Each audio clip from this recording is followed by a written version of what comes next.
Why do I only talk to inanimate objects? Why have there not been any humans in my videos?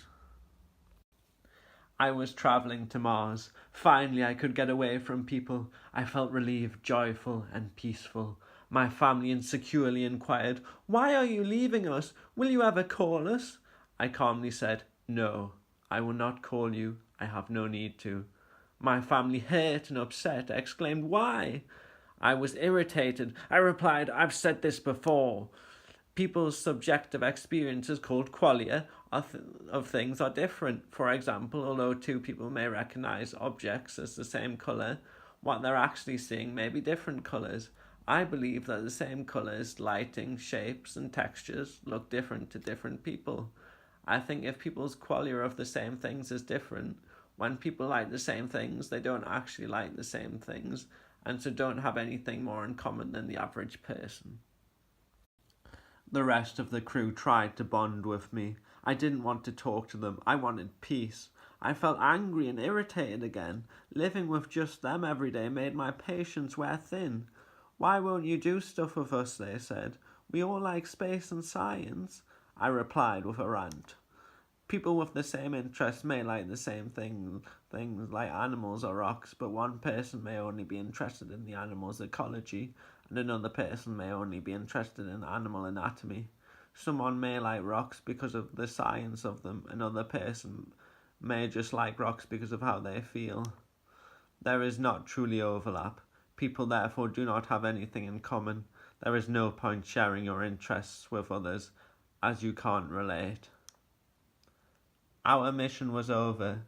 It was time to return to Earth. I wasn't going back with the crew. I made them think I was dead, and the crew went home by themselves. I felt really guilty. My family will think I'm dead. Part of me longed to see my family, but there's no point, I thought.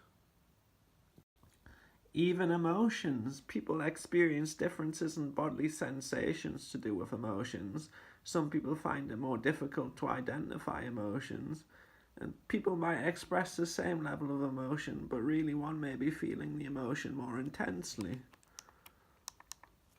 People may process or regulate their emotions differently. We can't truly connect or empathize with others, as we can't really know what it feels like to be them. In real life, there is a piece of foil on Mars that is litter.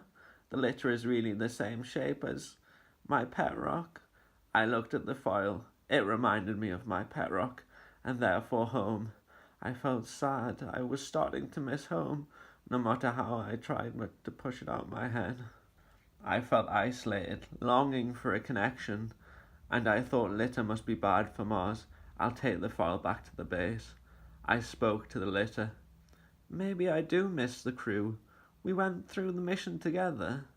Then again, people can't experience the same event or do the same activities because their senses, their interests, their emotions, and the events that preceded them are different. Everyone reacts differently to things.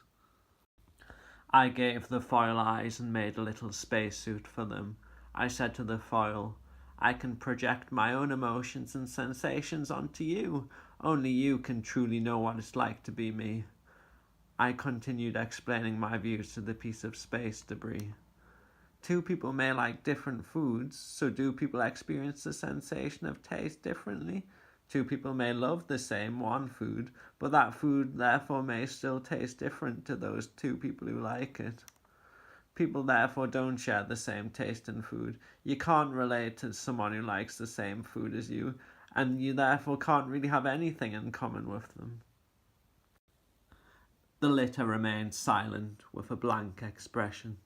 With inanimate objects, I could choose their response. They felt what I felt, but I felt bored and apathy with its response. My mental health had deteriorated. I felt depressed, lonely, guilty. It got to a point when I finally realized I needed people.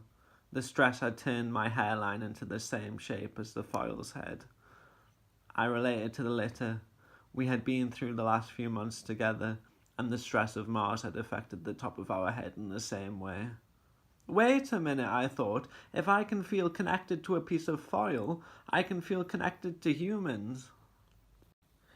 I couldn't take the isolation anymore. I contacted Earth. They said they were sending another mission to Mars to retrieve samples. I could come home. I felt apprehensive and fearful about contacting my family. What would they think of me?